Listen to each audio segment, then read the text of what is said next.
ওই দেশের আলিয়া ভাটকে একটু দেখা হয়। আমি কিন্তু তাকে শুরুতে পছন্দ করতাম না, রিসেন্টলি তো আমাকে এখন সবাই তার কথা বলে। আমাদের বাংলাদেশে আলিয়া ভাট, তাকে মা হিসেবে আরো বেশি ভালো লাগে। জয়া আহসানকে একটু মাঝে মাঝে দেখা হয় যে নতুন কি কাজ আসছে। আমি একটু আনরোম্যান্টিক আছি।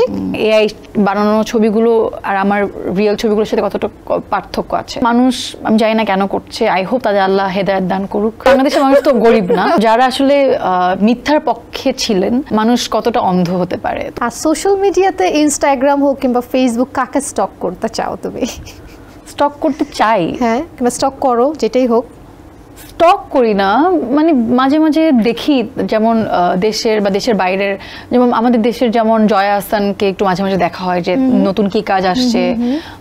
তারপর কারণ সে অনেক অ্যাক্টিভ সোশ্যাল মিডিয়াতে।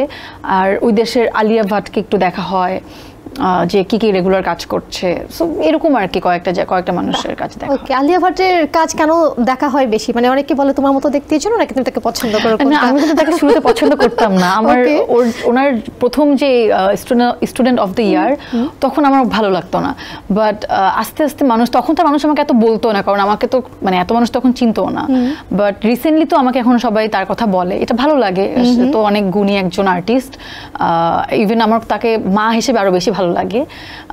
তো তারপর যখন সে হাইওয়ে করেছে, রাজি করেছে, তারপর উড়তা পাঞ্জাব করেছে, আস্তে আস্তে যখন তার অ্যাক্টিং ক্যারিয়ারটা বা তার অ্যাক্টিং এর ইমপ্রুভমেন্টটা, ওটা আমাকে অনেক ইন্সপায়ার করেছে।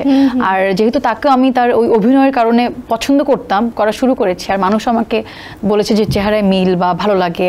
আমাকে অনেকেই, আমি যে হলে হলে যাচ্ছি, আমাকে মানুষই বলছে, অনেকে বলছে অডিয়েন্সরা যে আমাদের বাংলাদেশে আলিয়া ভাট, নিশ্চয়ই তার অভিনয়টাকে হয়তো বা কোনো না কোনোভাবে মিল পেয়েছে। এটা আমি সোশ্যাল মিডিয়া তো দেখেছি তোমাকে নিয়ে গরিবের আলিয়া ভাট। না, এটা ভুল কথা, কারণ বাংলাদেশের মানুষ তো গরিব না। এটা যদি বলে তাহলে নিজেদেরকে নিজেরা ছোট করা হচ্ছে। একদম একদম। এখন পর্যন্ত কোন রিউমার তোমাকে সবচেয়ে বেশি কষ্ট দিয়েছে, যেটা ভালো লাগেনি তোমার কাছে? কষ্ট দিয়েছে যদি বলি, হ্যাঁ, এমন অনেক ঘটনা ঘটেছে যেখানে দেখা গেল যে মানে রিসেন্টলি এমন একটা ঘটনা ঘটেছে গত বছর। তো মানে ওটার একটা সত্য মিথ্যার একটা পক্ষ বিপক্ষ ছিল। তো যারা আসলে মিথ্যার পক্ষে ছিলেন, তাদেরকে আমি অনেকেই চিনি, অনেক মানুষদের আমি চিনি। এবার ওটা নিয়ে একটু খারাপ লেগেছে যে মানুষ কতটা অন্ধ হতে পারে। তো ওইটা জাস্ট ভাবি, খারাপ লেগেছে, কষ্ট বুকে নিয়ে আছে এরকম না, জাস্ট ওকে। এআই দিয়ে কিন্তু তোমার বিভিন্ন ছবিগুলো ওকে, মানে এখন এআইটা আসলে এত খারাপ জায়গায় চলে গিয়েছে। মানে এআই এখন এআই তো আসলে একটা কাজের জন্য বানানো, মানুষকে হেল্প করা, কিন্তু এখন এআইটা এত বাজেভাবে ইউজ করছে। শুধু আমি না, এরকম মিসইউজ হচ্ছে, আসলে ডিসঅ্যাডভান্টেজ নিচ্ছে মানুষ। তো এইটা মানুষ আমি জানি না কেন করছে। আই হোপ তাদের আল্লাহ হেদায়েত দান করুক।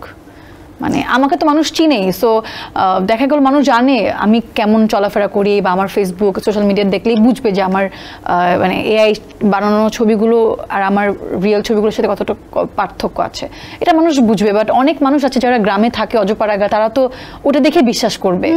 হ্যাঁ, তো এইটাই আর কি, গ্রামের মানুষ তো রাইট রং হিসেবে জাজ করবে না। বাট এটা মানে আমার মনে হয় এআইটাকে একটু রেস্ট্রিক্ট করা উচিত, যাতে সবাই ইউজ না করতে পারে। তো কাজ করতে যে কখনো কোনো সহ অভিনেতার প্রতি ক্রাশ খেয়েছো, যে সহ অভিনেতার প্রতি আসলে প্রেম করতে ইচ্ছে করছে, এরকম হয়েছে কখনো? কখনো হয়নি না? আচ্ছা, সাদিয়া ইমান ব্যক্তিগত জীবনে রোমান্টিক নাকি আনরোমান্টিক? আমি একটু আনরোমান্টিক আছি। আনরোমান্টিক মানে একটু কাঠখোট্টা টাইপের। ওকে। এসএমসির ইমার্জেন্সি কন্ট্রাসেপটিভ পিল নরেক্স-1 অরক্ষিত মিলনের 72 ঘন্টার মধ্যে এর একটি মাত্র পিল আপনাকে করবে টেনশন ফ্রি। এসএমসির নরেক্স-1, এক পিলের সমাধান।